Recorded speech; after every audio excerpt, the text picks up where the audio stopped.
ప్రభునందు ప్రియమైన దేవుని బిడ్డలారా, కూడి వచ్చిన ఆత్మీయులందరికీ మన రక్షకుడు ప్రభు అయిన యేసయ్య పేరట నా హృదయమార వందనాలు, శుభాలు తెలియజేస్తా ఉన్నాను. ఈ ప్రధాన కార్యక్రమంలో బైబిల్లో ఉన్న ఒక పూర్వమైన ఘట్టాన్ని నేను మీతో పంచుకోవాలని ఆశపడతా ఉన్నాను. ఇప్పుడు మన వారు అనగా క్రైస్తవులు ఆచరించే కొన్ని పద్ధతులు బైబిల్లో నుండి తీసుకున్నవే అని అనడానికి రుజువుగా కొన్ని సందర్భాలు కూడా నేను టచ్ చేస్తాను. జాగ్రత్తగా ఆలోచిద్దాం. అబ్రహాము శారాను పెళ్లి చేసుకున్నాడు. ఇక జాగ్రత్తగా విందాం. అబ్రహాము శారమ్మను పెళ్లి చేసుకున్న తర్వాత చాలా రోజుల వరకు పిల్లలు లేరు. ఆదికాండం 15వ అధ్యాయం వరకు కూడా ఎవరు లేరు, బిడ్డలు లేరు. మొత్తానికి దేవుడు సింధూరవనంలో వారు ఉన్నప్పుడు ఎండవేళ వారిని దర్శించి దేవుడు వారికి బిడ్డనిస్తానని మాట ఇచ్చాడు. ఎటకాలకు మన కాలాన్ని బట్టి చూస్తే వృద్ధాప్య దశలో ఉన్న అబ్రహాము శారమ్మలకు దేవుడు ఒక చక్కని బిడ్డనిచ్చాడు. ఆయన పేరే ఇస్సాకు. ఇస్సాకు పుట్టిన తర్వాత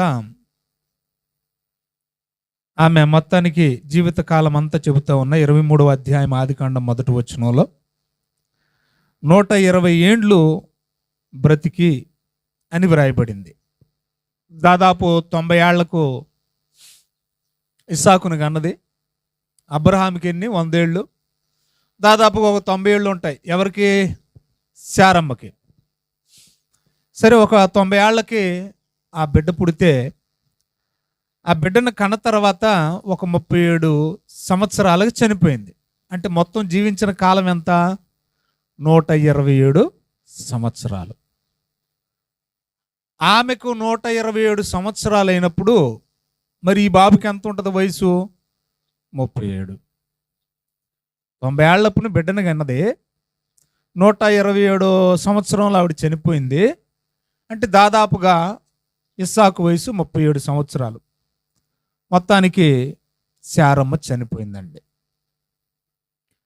అప్పుడు ఇంట్లో ఒక ఆడ మనిషి లేకపోతే ఎంత బాధ ఉంటుందో అది భరించే వాళ్ళకి తెలుస్తుంది. ఎందుకంటే వండి పెడితే తిని కూర్చున్న వాడికి ఏం తెలుస్తుంది కదా. ఆడ మనిషి పనే చాలామంది చాలా సులకనగా తీసుకుంటారు. ఏముంది, అన్నం వండేయటమే కదా, ఏముంది భాషను తోమేయటమే కదా, ఏముంది ఇల్లు తోడటమే కదా అని. అది చేసేవారికి తెలుస్తుంటుంది ఆ బాధ. మన నోటి మాటతో అన్నంత సులువు కాదు. కాబట్టి ఒక ఆడ మనిషి ఇంట్లో లేనప్పుడు అది చాలా కష్టతరమైంది, చాలా క్లిష్టతరమైంది. మగవాడు ఆ పని చేయలేడు. పాపం మొత్తానికి బాధల్లో ఉన్నారు ఇద్దరు కూడా. తండ్రిగా అబ్రహాము బాధల్లో ఉన్నాడు, ఇస్సాకు కూడా చాలా బాధపడుతున్నాడు. ఎందుకంటే అమ్మతో ఉన్న బంధం అలాంటిది కొడుక్కి. లేకలేక పుట్టాడు కదండి.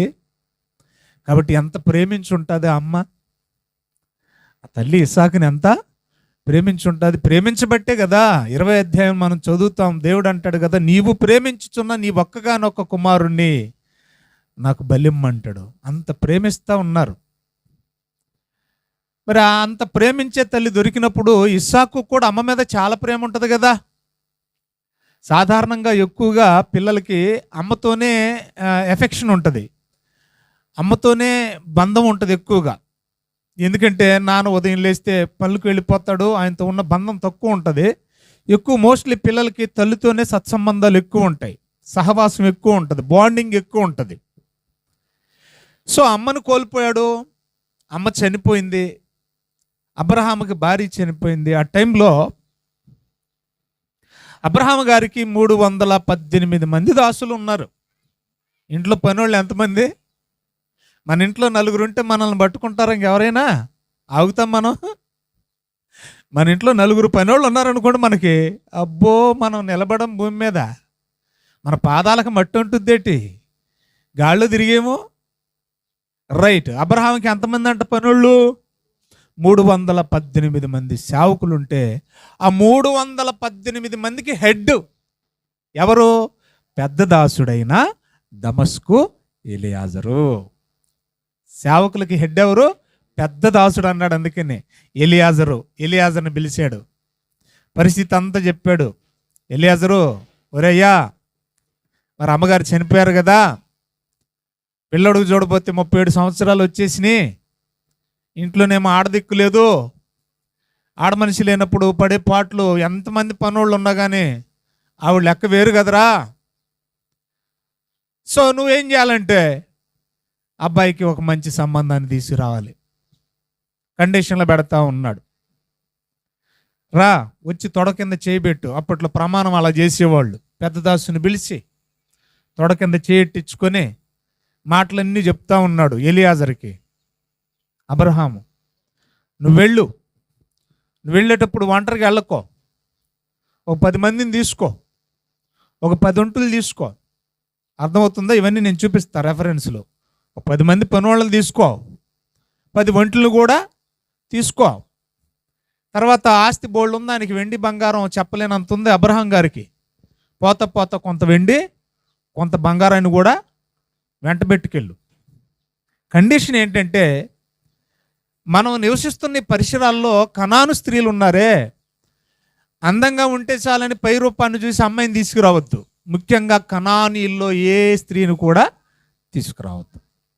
మరి ఏం చేయాలంటే, నా స్వజనులు, నేను నమ్మిన దేవుణ్ణి నమ్మిన వారు, నేను ఏ దేవుని యందు విశ్వాసం ఉంచానో ఆ విశ్వాసం కలిగిన నా స్వజనుల దగ్గరికి వెళ్ళి నువ్వు అమ్మాయిని తీసుకురావాలి అన్నాడు. అప్పుడు ఆయన అన్నాడు, సరేనండి వెళ్తాను, తీసుకొస్తానులే, మరి పెళ్లి కొడుకుని తీసుకెళ్ళమంటావా అన్నాడు. ఏమన్నాడు ఎలియాజరు?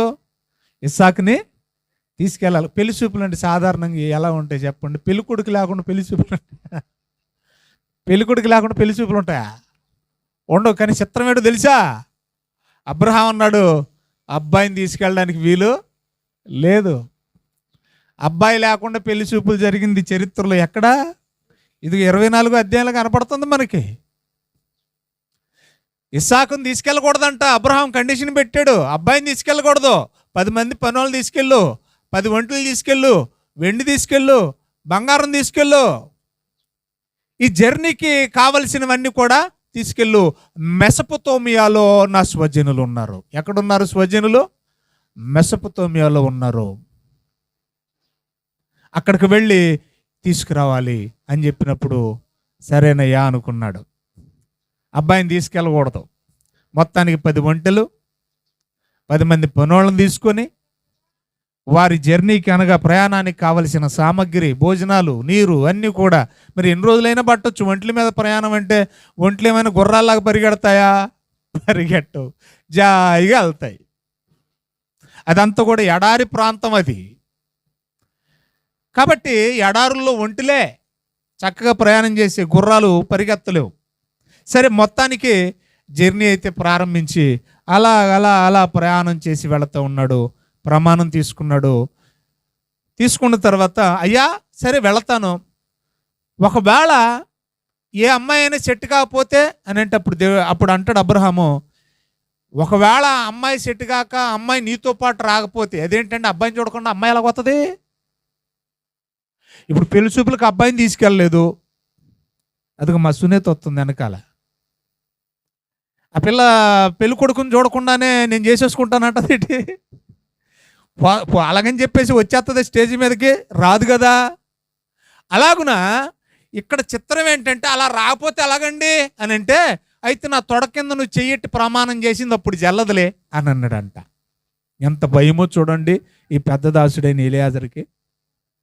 అప్పుడు నువ్వు చేసిన ప్రమాణం, నా పట్ల నువ్వు చేసిన ప్రమాణం చెల్లదులయ్యా, నువ్వేం భయపడొద్దు, విశ్వాసం తెల్లు, ప్రార్థన చేసుకుని వెళ్ళు. మొత్తానికి బయలుదేరి వెళ్ళాడు. రండి అందరు బైబిల్ చూద్దాం. 24వ అధ్యాయము. ఇప్పుడు నేను చెప్పిందంతా కూడా 24వ అధ్యాయం మొదటి 9 వచనాల్లో ఉంది. ఇప్పుడు 10వ వచనానికి వస్తున్నాను చూడండి. అతడు తన యజమానుని ఒంటెల్లో 10 ఒంటెలను, చూసారా ఉందమ్మా వచనం బైబిల్లో, 10 ఒంటెలను, తన యజమానుని ఆస్తిలో శ్రేష్టమైనవి నానా విధములకు కొన్ని వస్తువులు తీసుకొని బయలుదేరిపోయాడు. అప్పుడు అమ్మ దాని మీద కాలెట్టుకు జారుద్ది కొంచెం యువతలకి. అప్పుడు 10 ఒంటెలు తీసుకున్నాడట ఎలియాజరు. ఆస్తిలో అబ్రహాం గారి ఆస్తిలో శ్రేష్టమైనవి నానా విధమైన వస్తువులన్నీ తీసుకుని బయలుదేరిపోయాడు. ఏమండి, ఇప్పుడు 10 ఒంటెలు అన్నాడు కదా, 10 ఒంటెలతో పాటు ఖచ్చితంగా ఎంతమంది ఉండాలి? 10 మంది సేవకులు ఉండాలి. మరి ఉన్నారని బైబిల్లో ఉందా అని అంటే 54వ వచనంలో మనకు కనబడుద్ది. అతడు అనగా ఎలియాజరు, అతనితో కూడా ఉన్న మనుషులు. 54వ వచనంలో ఉన్నట్టు చూడండి. ఎలియాజరు, అతడింటి ఎవరక్కడ? ఎలియాజరు, అతనితో కూడానున్న మనుషులు అన్నపానములు పుచ్చుకొని అని ఉంది. అంటే ఒంటెలతో పాటు ఎవరు కూడా వచ్చారు? ఎలియాజరుతో పాటు మరి కొంతమంది పని వారిని వెంట పెట్టుకొని బయలుదేరి వచ్చాడు. ఎక్కడికి వచ్చాడో చూద్దాం. 10వ వచనం. అతడు లేచి ఒంటెలను పనివారిని అబ్రహాము దగ్గర ఉన్న శ్రేష్టమైన ఆయన ఆస్తిలో కొన్ని నానా విధములైన వస్తువులను తీసుకొని ఆరాం నహరాయిము అన్నాడు. అంటే కింద పుట్టినోట్లు ఏమిచ్చాడో తెలుసా? మెసొపొతేమియా దేశం. అర్థమవుతుందా? అది అబ్రహాము గారి సొంతూరు. వింటున్నారా? మెసొపొతేమియా దేశానికి వచ్చారట. ఆ మెసొపొతేమియా దేశంలో కూడా నాహోరు అనే పట్టణం పేరేంటి చెప్పండి? నాహోరు. అంటే మొత్తానికి నాహోరు ఎవరో కాదు, కొంచెం మనం ముందుకు వెళితే మనకు అర్థమవుతుంది. ఏమండి, నాహోరు అనే ఆయన పేరు మీద ఒక పట్టణం ఉంది. అర్థమవుతుంది మీకు? ఇప్పుడు పిఠాపురం ఉంది చూసారా? పిఠాపురం అనేది ఏదో ఉత్తిగా అలా వచ్చి పడింది కాదు. పిఠాపురం రాజావారు పరిపాలించేవాళ్ళు. ఆ రాజావారి వంశాంకురం పేరు మీదుగా నిలబడ్డది అది. అలాగే ఇక్కడ నాహోరు పేరు మీద ఒక పట్టణమే ఉంది. ఆ నాహోరు పట్టణానికి దరిదాపులకు వెళ్ళాడండి. అంటే ఊరి చివర్లకు వచ్చేసి ఆగిపోయాడు. అప్పట్లో కాలంలో బావులు ఊరి చివరిలో ఉండి అందరూ కూడా ఆ బావుల దగ్గరికి వెళ్ళి నీళ్ళు తోడుకొనో చేదుకొనో వచ్చేవారు. తర్వాత ఊరి చివరిలోనే ఎందుకు బావులు ఉండేవంటే రోడ్డు పక్కన బాటసార్లు వెళ్ళేవాళ్ళు వచ్చేవాళ్ళు కూడా దాహం తీర్చుకోవడానికి ఆ బావుల దగ్గరే ఉండేవాళ్ళు. అక్కడ షెల్టర్లు ఉండేవి, అక్కడ పెద్ద పెద్ద చెట్లు కూడా ఉండేవండి. ఎందుకంటే వచ్చిన ఆ బాటసార్లు కానివ్వండి, ప్రయాణికులు కానివ్వండి, వారిని మోసుకొచ్చిన ఒంటెలు గుర్రాలు గాడిదలు కానివ్వండి, విశ్రాంతిని సేద తీర్చుకునే పరిస్థితి. మొత్తానికి ఆ ఊరి చివరకు వచ్చిన వెంటనే ఆయన ఏం చేశాడంటే మోకరించాడంట. నాహోరు పట్టణానికి వచ్చాడు ఎలియాజరు. అది ఎక్కడుంది? ఆరాంనా రాయిము ఉన్నది. హారాయిము అన్నాడు, కింద మెసొపొతేమియా అన్నాడు. అక్కడికి వచ్చాడు. ఆ పట్టణానికి వచ్చి ఊరి చివరినే ఉండి ఒంటెలు దిగి మొట్టమొదటిగా ఎలియాజరు చేసిన పని ఏంటంటే మోకరించి. ఎవరెవరు మోకరించాడు అక్కడ? కేవలం ఎలియాజరు ఒక్కడే కాదు, ఎలియాజరుతో 10 మంది పనోళ్లే కాదు, 10 ఒంటెలను కూడా ఏం చేశాడు? మోకరింపజేసి ఏం చేస్తున్నాడంటే ప్రార్థన చేస్తున్నాడు. నేను చదువుతాను వినండి ఎలా ప్రార్థన చేస్తున్నాడు ఎలియాజరు. ఏమండి, అబ్రహాం పంపాడు అమ్మాయిని తీసుకురావాలి, అమ్మాయిని చూసి తీసుకురావాలి. అంటే పెళ్లి చూపులు చూడాల్సింది ఎలియాజరే, సెలెక్ట్ చేయాల్సింది ఎలియాజరే, తీసుకురావాల్సింది ఎలియాజరే. కానీ అబ్బాయిని మాత్రం తీసుకెళ్ళకూడదు. పైపెచ్చు నా స్వజనుల్లో నుండి అమ్మాయిని తీసుకురావాలి. కండిషన్లు ఇవి. వచ్చాడు, ఆ ఊరి చివరున్నాడు, ఊరి చివర మోకరించాడు, ప్రార్థన చేస్తున్నాడు. ఏమని ప్రార్థన చేస్తున్నాడో జాగ్రత్తగా విందాం. సాయంకాలం మందు అంటే ఆ ఊరికి వెళ్ళేటరికి సమయానికి ఏ టైం అయిందట? సాయంత్రం అయిపోయింది. సాధారణంగా నీళ్ళు తోడుకునేవాళ్ళు వెళితే పొద్దున, లేదంటే సాయంత్రం. పగలంతా పనులకి వెళ్ళిపోతారు కదా, రైట్. సాయంకాలం మందు స్త్రీలు నీళ్లు చేదుకుని వచ్చు వేళకు ఆ ఊరి బయటనున్న నీళ్ల బావి యొద్ద తన ఒంటెలను మోకరిల్లింపజేసి ఇట్లని ప్రార్థన చేస్తున్నాడంట. ఏమని ప్రార్థన చేస్తున్నాడు తెలుసా? నా యజమానుడగు అబ్రహాము దేవుడవైన యెహోవా. అబ్బాబాబా, ఏంటండి ప్రార్థన? నా యజమానుడగు అబ్రహాము దేవుడవైన యెహోవా, నేను వచ్చిన కార్యము త్వరలో సఫలము చేసి ప్రార్థన అండి. ఎలాంటి ప్రార్థన చేస్తున్నాడు చూడండి. నేను వచ్చిన పని తొందరగా చక్కబెట్టేసి నా యజమానుడగు అబ్రహాము మీద అనుగ్రహము చూపయ్యా, చిత్తగించుము. నేను ఈ నీళ్ల ఊట యొద్ద నిలుచుచున్నాను. ఈ ఊరి వారి పిల్లలు నీళ్లు చేదుకొనుటకు వస్తా ఉన్నారయ్యా. కాబట్టి నేను త్రాగునట్లు నీవు దయచేసి నీ కడవను ఉంచుమని నేను ఏ అమ్మాయినైతే అమ్మా నాకు నీళ్లు పోయమని నేను అడుగుతాను, నీవు త్రాగుము, నీ ఒంటెలకును నీళ్లు పెట్టేదనని. కండిషన్ చూడండి, ఎలా ఆనవాళ్ళు పెట్టుకుంటున్నాడు. అయ్యా అమ్మాయిలు వస్తున్నారు, అమ్మా నాకు దాహం వేస్తుందని నేను అడుగుతాను, అడిగేది నా కోసమేను, కానీ నా దాసుని కుమారుడికి భారీగా వచ్చే అమ్మాయి, పెళ్లి కూతురుకు వచ్చే అమ్మాయి ఏం చేయాలంటే నీళ్ళు అడిగింది నా కోసమైతే నా ఒక్కడికే దాహం తీర్చకుండగా అడగకుండానే ఒంటిలకు కూడా నేను నీళ్ళు పోతానండి అనే పిల్ల కావాలట. దేవుడికి చూడండి అలాంటి కండిషన్లు పెట్టాడు. నేనేమో నాకు దాహానికి ఇమ్మని అడుగుతాను, కేవలం నాకు పోసే అమ్మాయి వద్దు. ఏటట, నేను అడగకుండానే ఒంటెలకు కూడా అడగకుండానే నీళ్ళు పోసే అమ్మాయి దొరకాలి. ఎందుకని? మామూలుగా మీరేమో ఆలోచించారు చెప్పండి, ఎందుకు అలాంటి ప్రార్థన ఎందుకు చేశాడు అని అంటే, అబ్రహాముకు పశు సంపద ఎక్కువ. అప్పట్లో సంపదని దేంతో క్యాలిక్యులేట్ చేసేవాళ్ళంటే పశువులే, ఆస్తి. యోబుకి ఉన్న ఆస్తి మనం చదువుకున్నాం కదా, పశు సంపద. అబ్రహాముకు కూడా విస్తారం ఆ పశు సంపద గురించే కదా లోతు అబ్రహాము ఏమంటారు, గొర్రెల కాపర్లకు దెబ్బలాట వచ్చి విడిపోయారు.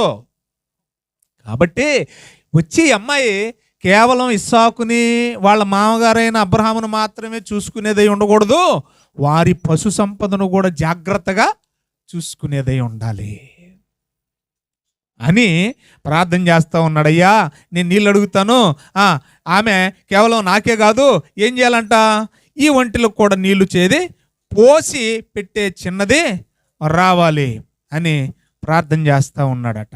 ప్రార్థన 14వ వచనంలో. కాబట్టి 14వ వచనం, కాబట్టి నేను త్రాగునట్లు నీవు దయచేసి నీ కడవను ఉంచమ్మా, నాకు నీళ్ళు పోయమ్మా, నేను నీళ్ళు తాగుతానని అడిగితే నీ ఒంటెలకును నీళ్ళు పెట్టదనని ఏ చిన్నదైతే చెప్తాదో ఆమె నీ సేవకుడైన ఇస్సాకు కొరకు నీవు నియమించినదై ఉండును గాక.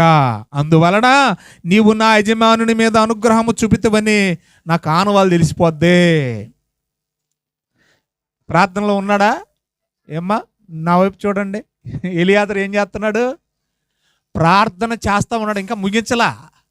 ఆమెనల్లా ఆ ప్రార్థనలో ఉండగానే అతడు అలాగూ ప్రార్థన చేస్తూ ఉండగానే ప్రార్థన చాలింపక ముందే 15వ వచనం, ప్రార్థన అవ్వకుండానే ఏమైందట, అబ్రహాము సహోదరుడైన నాహోరు భార్యగు మిల్కా కుమారుడైన బెతూయేలుకు పుట్టిన రెబకా. అంటే ఎవరి సంతానంలో అమ్మాయి? అబ్రహాం సంతానమే. అర్థమవుతుందండి? ఆ అమ్మాయి ఏం చేసిందంటే, ఈ రెబకా అనే అమ్మాయి ఏం చేసిందంటే ఆ కడవ భుజం మీద పెట్టుకొని వచ్చిందంట. 16వ వచనం, ఆ చిన్నది మిక్కిలి చక్కనిది. మన చక్కదనం ఏంటి చెప్పండి? మనం చక్కదనంగా ఉంటామా? ఇక్కడంటే 2 చక్కదనాలు ఉన్నాయి, 2 రకాల అందాలు ఉన్నాయి బైబిల్లో. ఒకటి శారీరకమైంది, రెండోది మానసికమైన అంతరంగమైంది. శారీరకంగా మనం అందంగా ఉంటేనే మనల్ని పట్టుకోలేరు, ఇంకా అంతరంగిక సౌందర్యం ఉంటే ఇంకా ఆగుతాము మనం. ఇక్కడ మిక్కిలి చక్కంది అని అంటే 2 రకాలుగా చక్కంది. కన్యక అంటే అర్థం ఏంటి? ఏ పురుషుని కూడనిది చూడనిది, అంటే క్యారెక్టర్ ఉన్న అమ్మాయి, పరిశుద్ధురాలు, పురుషుని స్పర్శ తగలంది అంటే అంతరంగ స్వభావం ఉంది. రెండోది శారీరకంగా కూడా అమ్మాయి చాలా చక్కని అందగత్తి. ఎవరి అందగత్య? రెబకమ్మ. పేరు చెప్పండి, రెబకా. ఇప్పుడు ఏం చేస్తున్నాడు చూడండి, ఏ పురుషుడు ఆమెను కోడలేదు. ఆమె ఆ బావిలోనికి దిగిపోయి కడవను నీళ్లతో నింపుకొని ఎక్కి రాగా ఆ సేవకుడు ఆమెను ఎదుర్కొని పరిగెత్తుకుంటే వెళ్ళి ఎదుర్కొని, అమ్మా దయచేసి కొంచెం నాకు నీళ్ళు పోయమ్మ, తాగుతాను నేను. అసలు ఈయన ఎవరో తెలుసా ఆవిడికి? తెలీదు. ఎందుకంటే ప్రయాణం చేసి బాటసార్లు బోల్డ్ మంది వస్తారు కదండి ఆ మార్గాన. ఎవరో పాపం దారిని వెంటనే వెళ్తున్న దానయ్య నీళ్ళు దాహానికి ఇమ్మన్నాడు, దప్పికొన్నాడు కాబట్టి కొంచెం నీళ్ళు పోద్దాం అనుకుంది అంతే తప్ప, వినండి జాగ్రత్తగా, నాకు 10 తులాలు బంగారం ఇచ్చేస్తాడని, ముక్కు పొడకు ఒక 1/2 తులం ఇచ్చేస్తాడని, ఏమండి నువ్వు గనక నాకు నీళ్లు పోసేస్తే నీకు 10 తులాలు 2 గాజులు ఇచ్చేస్తాను, 10 20 తులాలు 2 గాజులు ఇచ్చేస్తాను. 20 తులాలు అంటే చిన్నమాట. ఇప్పుడు తులం ఎంతో తెలిసి, ఇప్పుడు 1,74,000. 20 తులాలంటే ఇంక లెక్కేసుకోండి, 20.5 తులం ఇచ్చాడు చివరికి. అసలుకి అమ్మ నువ్వు నాకు నీళ్ళు పోతే నీకు బంగారం ఇస్తున్నాడా? అవి ఏం చెప్పలా, అసలు ఆయన ఎవరో తెలియదు ఇవిడికి. అంటే ఆవిడ ఆయన ఎత్తానని చెప్తే ఆ ప్రతిఫలం ఆశించి ఆ బంగారం కోసం నీళ్ళు పోసింది కాదు. ఎంత దైవ సంకల్పమో మీరు చూడండి. అప్పుడు అమ్మ నీళ్లు పోయమ్మా నాకు దాహం వేస్తుంది అని అడిగితే ఆ చిన్నది ఏం చేసిందో చూడండి దయచేసి. అందుకు ఆమె, ఇక్కడ నాకు భలే నచ్చిందండి ఒక పదం, 18వ వచనం చూడండి దయచేసి. అందుకు ఆమె ఏమన్నదట, ఏం దున్నపోతలాగా ఉన్నా పోయి తెచ్చుకొని తాగొచ్చు కదా, పొద్దస్తమానం పనిచేసి వచ్చాను నేను, మా కొంపకి నీళ్ళు తీసుకెళ్ళడానికే నాకు సరిపోతుంది. మా ఇంట్లో కూడా ఉన్నాయి గేదెలు, మా ఇంట్లో కూడా ఉన్నాయి ఒంటెలు, మా ఇంట్లో కూడా ఉన్నాయండి, వాటన్నిటికీ నేను తీసుకెళ్లేసరికి నా పని అయిపోద్ది. నువ్వు అక్కడవే కాదు, ఆ 10 మంది ఒంటెలతో పాటు వచ్చారు కదా, దున్నపోతుల్లాగా ఉన్నారు కదా మీరు, గేదెలాగా తెచ్చుకోవచ్చుగా, నన్ను అడుగుతావే అని అల్లా. ఏమందో తెలుసా, ఎంత సంస్కారం అండి. ఆమె లక్షణాలు మాత్రమే మీరు కోట్ చేయండి. ఏమండి నేను అన్ని వరుసగా చెప్తాను ఆఖరిలో. సంస్కారం చూడండి. అయ్యా అమ్మ నీళ్ళు పోయమంటే ఆవిడేమంటుంది, అయ్యా. ఏంటండి ఆ సంస్కారం? మనం ఉత్తరం రాసేటప్పుడు ఇంగ్లీష్లో, తెలుగులో రాస్తే ఏమని రాస్తాం మనం? అయ్యా అని మొదలెట్టి మ్యాటర్ రాస్తాం మనం కదా. ఎవరికి రాసిన అధికారులకు ఏమంటాం మనం? అయ్యా. అదే పదాన్ని ఇంగ్లీష్లో ఏమంటారు తెలుసా? Respected sir. ఏమంటారు చెప్పండి? Respected sir. చదువు సంధ్య లేని ఆ రోజుల్లోనే ఎంత సంస్కారం నేర్పించారండి రెబ్కాకి. మన పిల్లలకి చదువు ఉంది కానీ ఏమి లేదు. ఎందుకు సంస్కారం లేని చదువు అవసరమా? ఏమని సంబోధిస్తుంది? ముక్కు ముఖం తెలియనోడిని. ఏమండి ప్రయాణంలో మట్టి కొట్టుకుపోయి వచ్చి ఉంటారండి బాబు, మాసిపోయిన గడ్డం, ఆ వంటిల దగ్గర వాసన, ఇదంతా చూసి ఏమండి చిరాకు పడిపోతూ ఉంటారు ఈ నైస్ పీస్ అమ్మాయిలు. కానీ ఆ అమ్మాయి చిరాకు పడలే. ఏమని రెస్పెక్ట్ ఇస్తుందో చూడండి. అయ్యా, రెస్పెక్టెడ్ సార్. అయ్యా త్రాగుమని చెప్పి త్వరగా తన కడవను చేతి మీదకి దించేసుకొని, నీళ్లు చేతుకొని వస్తుంది అప్పటికే, భుజం మీద ఉన్నది కాస్త చేతి మీదకి దించేసుకొని ఇక పోయడానికి ఏం చేస్తుందంట, అతనికి దాహానికి ఇచ్చింది. ఆయనకి పోసేసి, ఆయన ముందు ఆనవాళ్ళు పెట్టుకున్నాడు కదా, నీ యజమానుని కుమారునికి భారీగా వచ్చే అమ్మాయి నాకు నా ఒంటెలకు కూడా నీళ్ళు చేతి పోసేదై ఉండాలని ఆనవాళ్ళు పెట్టుకున్నాడు కదా. ఈ అమ్మాయి ఏం చేస్తుందో చూడండి. నీళ్ళు ఆయనకి దాహానికి ఇచ్చింది. తర్వాత ఏం చేస్తుందో చూడండి. మరియు 19వ వచనం, ఆమె అతనికి దాహం ఇచ్చిన తరువాత నీ ఒంటెలు త్రాగు మట్టుకు, వాటికి కూడా దాహం తీరేంత మట్టుకు వాటికి నేను నీళ్లు చేది తెచ్చిపోస్తాను అనగానే నేను అనుకుంటానండి, ఈ సీను నిజంగా సినిమా తీసి నన్ను డైరెక్టర్గా పెడితే దొల్లేడేసి ఉంటాడు మట్టిలో. ఎవరో ఎలియాజరు. ఎందుకైనా తెలుసా? అనుకున్న ఆనవాళ్ళు ఖచ్చితంగా దొరికాయి. ఎంత ఆనందపడిపోయి ఉంటాడో, ఎంత సంబరపడిపోయి ఉంటాడోనండి. తెచ్చిపోసేసిందండి. ఎలాగ పరుగులాట. ఆయన ఏమన్నా ఆఫీసర్ను చూడండి. ఇప్పుడు ఈ ఊరికి కనుక చంద్రబాబు నాయుడు కానీ లేకపోతే పవన్ కళ్యాణ్ కానీ వచ్చాడు అనుకోండి, కార్యకర్తలందరూ ఏం చేస్తూ ఉంటారు? ఉరుకులు పరుగులు. ఎమ్మెల్యేలు ఎంపీలు ఏమంటే కార్యకర్తలందరూ కూడా డామ్ తుపాకీ చేస్తూ ఉంటారు. ఏమి ఎలియాజర్ ఏమన్నా ఆఫీసరా? ఆయన ఎవరో తెలీదు, కానీ ఏం చేస్తుంది ఈవిడ? ఉరుకులు పరుగులు. ఎంత చురుకుతనం అండి, పనులో చురుకుతనం. సోమరతనం లేదు ఎవరికి. ఇನ್ನು మార్తమ్మ నీకోసమే, నువ్వెక్కడున్నా కూడా మంచి సాక్ష్యం కావాలి మాకు, మా బిడ్డ అని గొప్పగా చెప్పుకోవాలి. మేము వస్తుంటాం ఏజెన్సీ, నాకు మంచి నీళ్ళు చాలు. అప్పుడప్పుడు కూడా కొంచెం గోంగూరేసి అన్నం పెట్టు చాలు. రండి ఎక్కడున్నాం. ఆయన ఏమైనా ఆఫీసర్ ఉరుకులు పరుగుల మీద ఏం చేసింది, మొత్తానికి నీళ్లు చేదిపోసింది. ఇప్పుడు మనం చేయగలం ఆ పని? ఎన్నొంటిలు? 10 ఒంటిలు మొత్తానికి కూడా దాహం తీరా పోతానంది అన్నదా? రైట్. ఒక్కొక్క ఒంటి ఎన్ని తాగుద్దో తెలుసా వాటరు? 100 లీటర్లు. ఇప్పుడు 10 ఒంటలు అంటే 100 లీటర్లు అంటే ఎంతో తెలుసా మీకు? మనకి రేషన్ ఇచ్చేటప్పుడు ఒకప్పుడు కిరోసిన్ పోసేవాళ్ళు కదా. కిరోసిన్ డబ్బా తెలుసా? ఇంత ఉంటుంది. కిరోసిన్ డ్రమ్ము తెలుసా? ఇంత డ్రమ్ము. ఒక్కొక్క ఒంటి అంత డ్రమ్ము తాగేస్తుంది. ఇప్పుడు ఎన్ని డ్రమ్ములు నింపాలి అమ్మాయి? ఎన్ని డ్రమ్ములు అవుద్దా? ఎంత కష్టం అండి. బిడ్డ ఉరుకులు పరుగుల మీద ఏం చేసిందట? త్వరగా గాడిలోకి వెళ్ళిపోయిందట. 20 వచనం.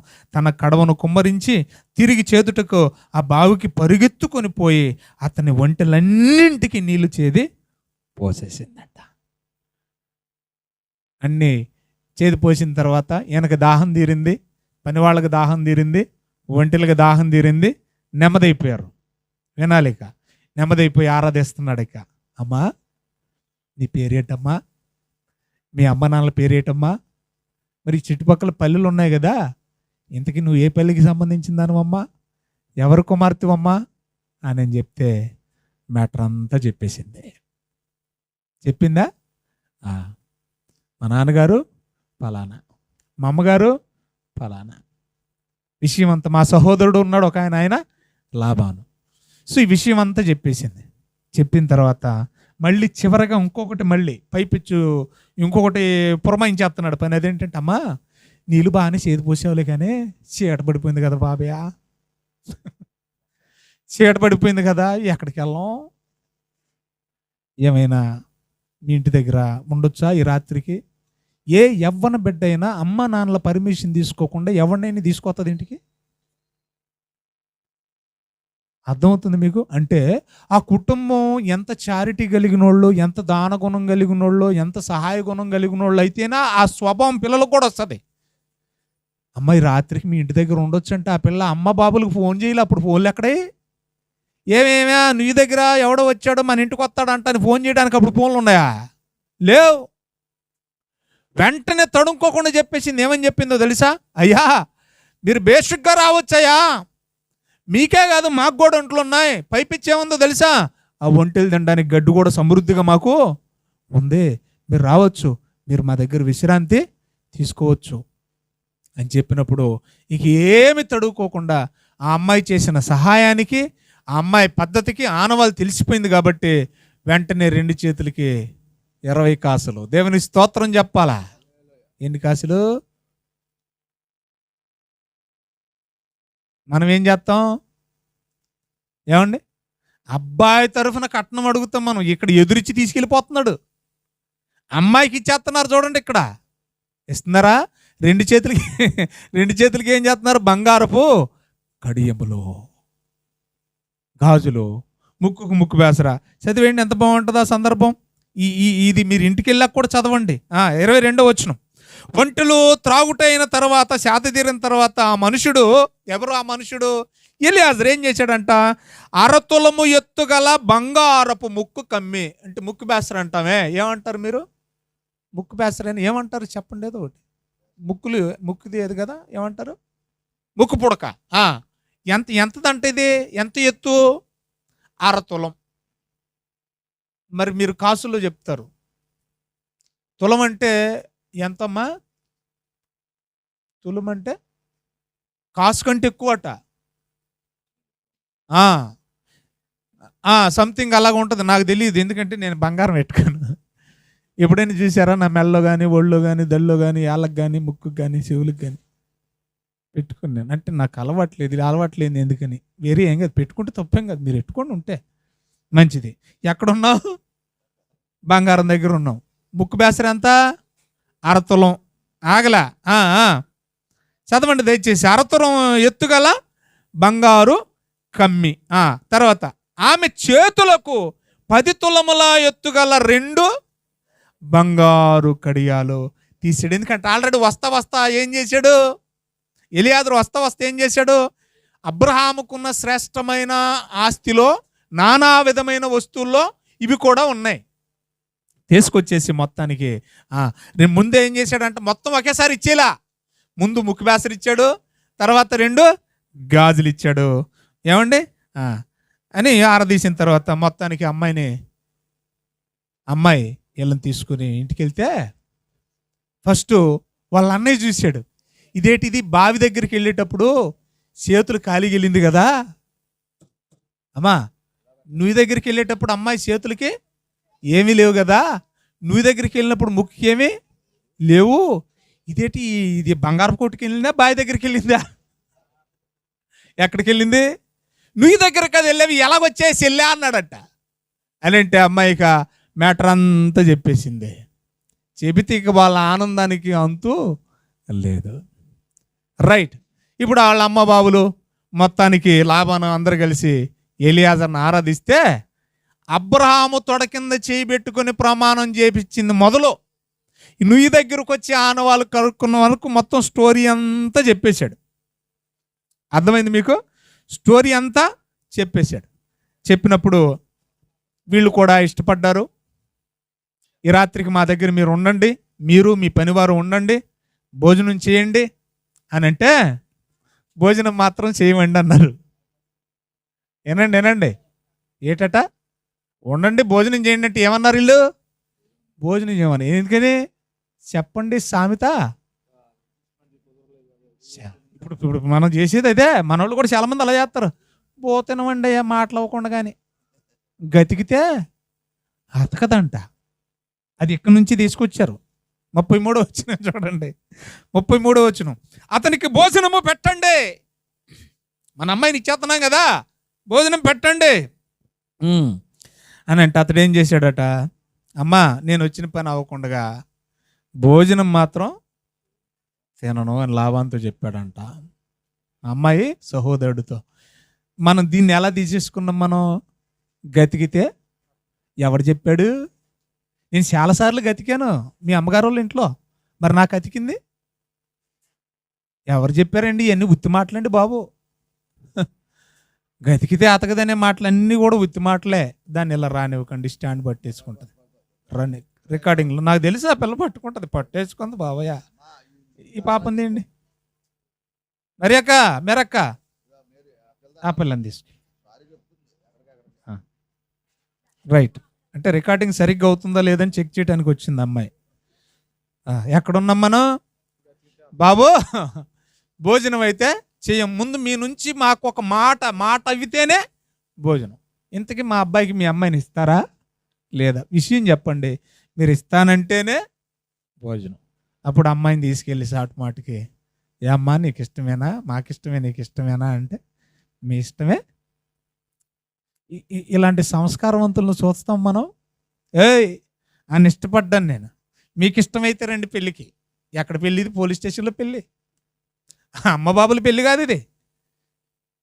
మాకిష్టమైంది మేము చేసుకుంటున్నాం, మీకు ఇష్టమైతే రండి, లేకపోతే లేదు. అదేమంటే డామ్ డూమ్ అంటే వీళ్ళు తీసుకొచ్చేసి ఐస్ క్రీమ్ లాగా పెట్టేస్తారు నోట్లు. ఏంటిది మైక్? ఎవరిల్లు?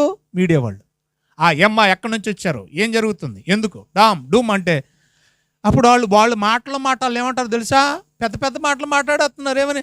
మేము మేజర్లం. ఎవరిల్లు?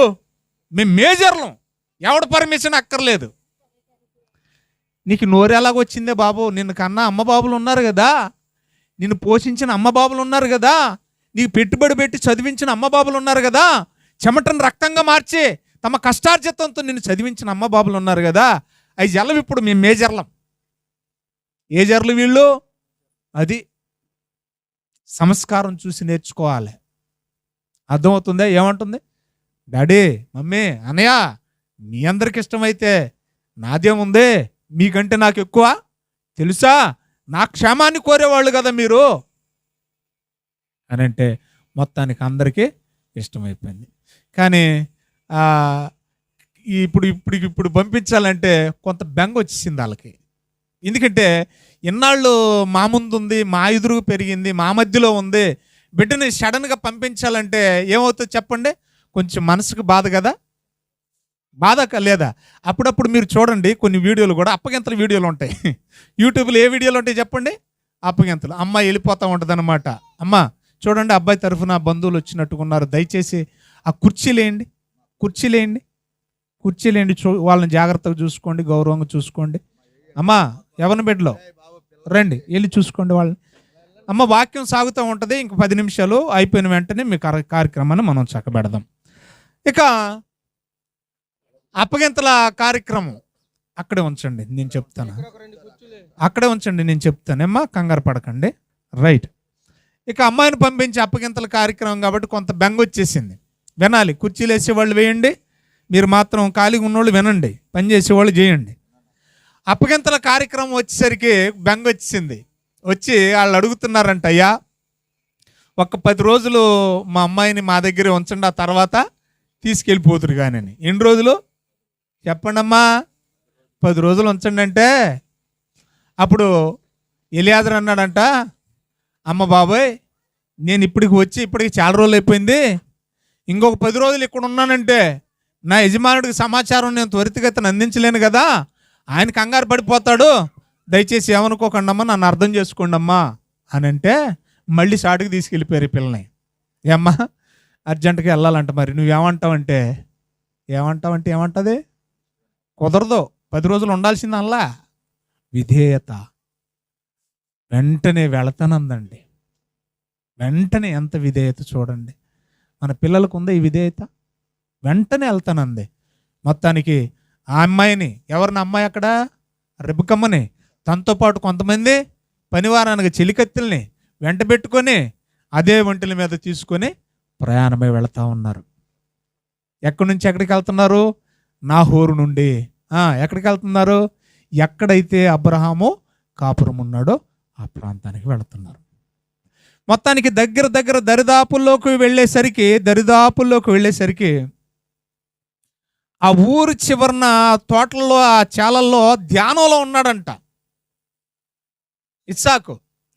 ధ్యానంలో ఉండి ఈ ఒంటెలు చూసిన వెంటనే మనోడికి అర్థమైపోయింది, మన గేదెలు తప్పిపోతూ ఉంటాయి కదా, అప్పుడు ఎండాకాలం ఎక్కువ తప్పిపోతాయి, ఎందుకంటే ఎండాకాలం మనం వదిలేస్తాం, మనం గేదెలు తప్పిపోతాయి లేదా? రైట్. ఎక్కడ తప్పిపోయినా కూడా మనం వెతుకులాటకి వెళ్ళినప్పుడు చూడంగానే మనకి ఏదేదో మనకి తెలిసిపోద్ది. అలాగే దూరంగా ఉండగానే ఇస్సాకు ఏం చేశాడు? మన ఒంటెలు వచ్చేస్తున్నాయి అని ఎదుర్కోవడానికి పరుగున వచ్చేస్తున్నాడంట. అందులో అమ్మాయి ఉందో, అమ్మాయిని తీసుకొస్తున్నాడో లేదు, ఎన్ని అనవసరం. కల్మషం లేని మనసు అండి. 37 ఏట పరుగులు ఎత్తుకుంటా ఎదుర్కోవడానికి వస్తుంటే ఆ ఒంటి మీద ఉండే అడుగుతుందంట ఎలియాజర్ని, ఏమండి ఎవరో కుర్రోడు పరిగెత్తుకుంటూ వస్తున్నాడు, ఎవరండి ఆ అబ్బాయి అంటే, నువ్వు చేసుకున్న పెళ్లి కొడుకు ఆ అబ్బాయి అనమ్మా అన్నాడంట. అనేసరికి సిగ్గెక్కువైపోయింది ఆ పిల్లకి. ఎవరికి? రెబెక్కమ్మకి. అందాక మొహం మీద ముసుగులేంది, లటకమని ముసుగేసేసుకుందట. వేసుకుందా? గౌరవం కదండి, మరి గౌరవం అండి. చూడండి, అప్పటి సంస్కారానికి ఇప్పుడు సంస్కారానికి ఎంత తేడా ఉంది ప్రియులారా. అమ్మా నువ్వు చేసుకోబోయే నీ యజమానుడు అతనే అని చెప్పిన వెంటనే టక్కుమని ఒంటి దిగేసిందట. ఏం చేసిందట? ఒంటి మీద కూర్చుందా, ఒంటిని దిగిందా? తర్వాత చదువుకుండా వచ్చిన టైం అయిపోయింది కనుక నేను త్వరగా ముగించడానికి ప్రయత్నపడుతున్నాను. చూడండి, ఆ మాట నేను చదువుతాను చూడండి దయచేసి. ఏం చేసిందో చూడండి దయచేసి. 64 వచనం. రెబెక్కా కన్నులెత్తి ఇస్సాకును చూసిందా? చూసిన వెంటనే ఏం చేసిందంట? ఒంటి మీద నుండి 64 వచనం అమ్మ, 24 అధ్యాయం 64 వచనం. ఏముందమ్మా చదవండి అక్కడ. లిల్లీ ఒంటిని వెంటనే ఏం చేసింది? దిగింది. చూసింది. ఇస్సాకును చూసిన వెంటనే ఏం చేసింది? కాలు మీద కాలు వేసుకొని కూర్చుందా ఒంటి మీద? మాట్లాడండి. కాలు మీద కాలు వేసుకుందా? కొంతమంది కోడలు చూడండి, అత్త ఆడ తిరుగుతుంటుంది, మామ ఆడ తిరుగుతుంటాడు, సోఫాలో కూర్చొని లేకను కూడా లేగదు. ఏటండి నీ డెక్కు? వాళ్ళింట్లోకి వచ్చి కూర్చొని వాళ్ళ పిల్లోని చేసుకొని వాళ్ళ ముందు కాలు మీద కాలు వేసుకొని కూర్చొని ఏటి మేకపోతు గాంభీర్యం, తగ్గింపు ఉండొద్దు. ఇంకా ఇంటికి పోకుండా ఏం చేస్తుంది ఈవిడ? నువ్వు పెళ్లి చేసుకున్న కుర్రోడు అబ్బాయి అనగానే వెంటనే దమ్ము దిగిపోయింది. దిగేసి ఏం చేస్తుందట? చదువుదాం. మనల్ని ఎదుర్కొనుటకు పొలంలో నడుచుచున్న మనుషుడు ఎవడని దాసుని అడుగ్గా అతడు నా యజమానుడని ఆ అమ్మాయి చెబితే వెంటనే ఏం చేసింది అమ్మాయి? జడ ముందుకేసుకోలే. మరి ఏం చేసింది? చీరంచు చూడు, ఇది ఉప్పాడు పట్టు చీరని చూపిలే. మరి ఏం చేసింది? మొత్తానికి కవరింగ్, సంస్కారం. ముసుగేసేసుకుందంట. మొత్తానికి చూశాడు కదా. ఇంక అప్పుడు ఇంక పెళ్ళి అయిపోయిందిలేండి. వెంటనే ఏం చేశారు, ఇక అప్పుడు పెళ్ళి అంటే ఏమి లేదు, ఏళ్ళు తగిలించుకోవడమే. ఒంటి దిగింది, ముసుగేసుకుంది. మనోడు ఏం చేశాడు, వెళ్ళాడు, ఏలట్టు వేసుకున్నాడు, అమ్మ గుడారంలోకి తీసుకెళ్ళిపోయాడు. గుడారం అంటే ఇల్లు. మొత్తానికి ఎక్కడికి తీసుకెళ్ళిపోయాడు ఏమండి, ఈ మహాతల్ని ఎక్కడికి తీసుకెళ్ళాడు, ఇంట్లోకి తీసుకెళ్ళిపోయాడు, భారీగా స్వీకరించాడు. లాస్ట్ పాయింట్ చెప్పి ముగిస్తా. ఎప్పుడైతే ఆ అమ్మాయి ఇంట్లో అడుగు పెట్టిందో, అబ్బా ఈ పదాన్ని చూడండి, భలే ఉంటుందండి. నేను చదువుతాను, మీరు వినండి. 62 నుంచి చదువుతున్నాను. ఇస్సాకు బెయిర్ లహరోయి అనే మార్గమున వచ్చి దక్షిణ దేశమందు కాపురముండును. అప్పటికే ఆ అమ్మాయి అక్కడికి వెళ్ళే సమయానికి 63 వచనం. సాయంకాలమున ఇస్సాకు పొలములో ధ్యానింప బయలు వెళ్ళి కన్నులెత్తి చూసినప్పుడు ఒంటిలో వచ్చుచా ఉన్నాయి. మొత్తానికి రెబ్కాను చూశాడు, దిగింది, ముసుకేసుకుంది. అప్పుడు ఆ దాసుడు 66 వచనం చూడండి. అప్పుడు ఆ దాసుడు తాను చేసిన కార్యములన్నీ ఇస్సాకుతో చెప్పాడంటే బయలుదేరి వెళ్ళింది మొదలుకొని అమ్మాయిని తీసుకొచ్చే వరకు ఈ మార్గ మధ్యలోనే నడుస్తూనే స్టోరీ మొత్తం.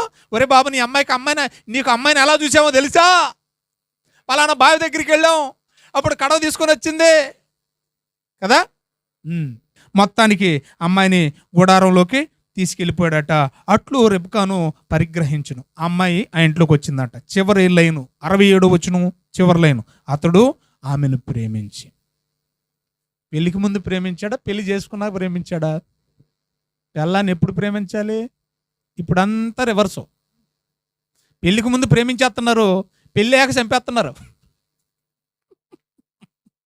చంపేయటం, ఆ డ్రమ్ములో పెట్టేయడమో, ఫ్రిడ్జ్లో పెట్టేయటమో, ఏంటయ్యి మొక్కలు, ఇవి నేను నరికేసిన మొక్కలు ఉంటాయి కదా, కుక్కలకి వేసేయడమో, కాకులకి వేసేయడమో, గద్దలకి వేసేయడమో, లేదంటే 10 రోజులు అయిపోయిందండి పలానా పాతిట్టేసానని చూపిస్తున్నాడు పోలీసులకి. పెళ్లి చేసుకొని ప్రేమించండి, నమస్కారం. పెళ్ళి అయ్యాక ప్రేమించండి, పెళ్లికి ముందు ప్రేమ ఏమి తెలిసిన ప్రేమిస్తావు? ఆమెను ప్రేమించాడంట. అప్పుడు ఇస్సాకు ఈ మాట చూడండి, బాగుంటుంది. తన తల్లి చచ్చిపోయి అప్పటికే బాధలో ఉన్నాడు కదా, అప్పటికే తల్లి చనిపోయి ఎలాగున్నాడు, చాలా దుఃఖంలో ఉన్నాడు. బువ్వ అన్నం వండి పెట్టేవారు ఎవరు, బట్టలు ఉతికేవాళ్ళు ఎవరు, ఆలన పాలన చూసుకునేది ఎవరు, ఆడమనిషి ఉండాలి కదా ఇంట్లో. ఎప్పుడైతే ఈ కోడలు, ఈ మహాతల్లి అబ్రహాం గారికి ఇంట్లోకి వచ్చిందో, ఎప్పుడైతే అమ్మాయి ఇంట్లోకి వచ్చిందో, వాళ్ళ ఇంట్లో ఏమైందంట, దుఃఖ నివారణ పొందాను. అందరు చెబుదామా, దుఃఖ నివారణ. ఒకటోసారి, రెండోసారి, అందరు చెప్పాలి గట్టిగా, దుఃఖ నివారణ. చెప్పండి. దుఃఖ నివారణ అంటే బాధలు వచ్చినాయా, బాధలు పోయినాయా? చెప్పండి అమ్మా, ప్రసంగం అయిపోయింది. కానీ ఈ రోజుల్లో కోడలు ఇంట్లోకి వస్తే బాధలు ఎక్కువైపోతున్నాయి. కోడలు ఇంట్లోకి వస్తే సమస్యలు ఎక్కువైపోతున్నాయి, దెబ్బలాటలు ఎక్కువైపోతున్నాయి, గొడవలు ఎక్కువైపోతున్నాయి. ఇన్నాళ్ళు పెంచుకొని, ఇన్నాళ్ళు కొడుకుని పోషించుకొని, ప్రయోజకుడిగా చేసుకొని, ముక్కు మొహం తెలియని దాన్ని తీసుకొచ్చి పెళ్లి చేసి కొంపలు పెట్టుకొని ఆస్తంతా ఆళ్ళ మీద పెట్టేస్తే, నువ్వు రా, మీ అమ్మ మీ బాబుని వదిలేసిరా అంటుంది. ఎంత బాధ ఇది! వృద్ధాప్యంలో ఉన్న తల్లిదండ్రులను చూసుకుంటారనే కదా పిల్లల్ని పోషించి పెంచుకునేదే. నువ్వు వచ్చేసి మెళ్ళలో ఒక తాళి కట్టించేసుకొని మీ అమ్మ బాబులను వదిలేసి వచ్చాయి. ఆ అమ్మ బాబులకి ఎంత బాధ చూసి నేర్చుకోవాలా. బైబిల్ ఏమని చెప్తుందో తెలుసా? ఎప్పుడైతే ఆ అమ్మాయి ఇంట్లోకి వచ్చిందో దుఃఖ నివారణ పొందిన, అంటే అన్నిటికీ అన్ని పాత్రలు పోషిస్తుంది. తల్లి లేని బాధని తీర్చిందంటే తల్లి పొజిషన్ భర్తీ చేసేసిందే. అమ్మలాగా తల్లి పొజిషన్ ఏం చేసింది? కేవలం భార్యలాగా లేదు అమ్మాయి, ఒక తల్లిలాగా ఉంది. మార్తమ్మ, నువ్వు వెళ్ళే కుటుంబంలో నిన్ను బట్టి వాళ్ళకి బాధలు తీరాలి తప్ప నిన్ను బట్టి బాధలు రాకూడదు, సమస్యలు రాకూడదు. ఈ విషయాలన్నీ మనసును పెట్టండి. రేపు కానీ గుర్తు చేసుకో తల్లి. సంస్కారం కలిగి, ప్రార్థన కలిగి, దేవుని సన్నిధి మానకుండగా, ఒకవేళ ఇంకా నీ అత్త మామగారి కుటుంబంలో రక్షణ మారు మనసు లేని వాళ్ళు ఎవరైనా ఉంటే నీ విశ్వాస జీవితం ద్వారా వాళ్ళని కూడా ఆకర్షించుకొని జ్ఞానవంతురాలపై నీ కుటుంబాన్ని చక్కగా కట్టుకోవాలని మనస్ఫూర్తి కోరుకుంటున్న మాటలు ముగిస్తున్నా. దేవుడు మిమ్మును మీ కుటుంబాలను దీవించును గాక.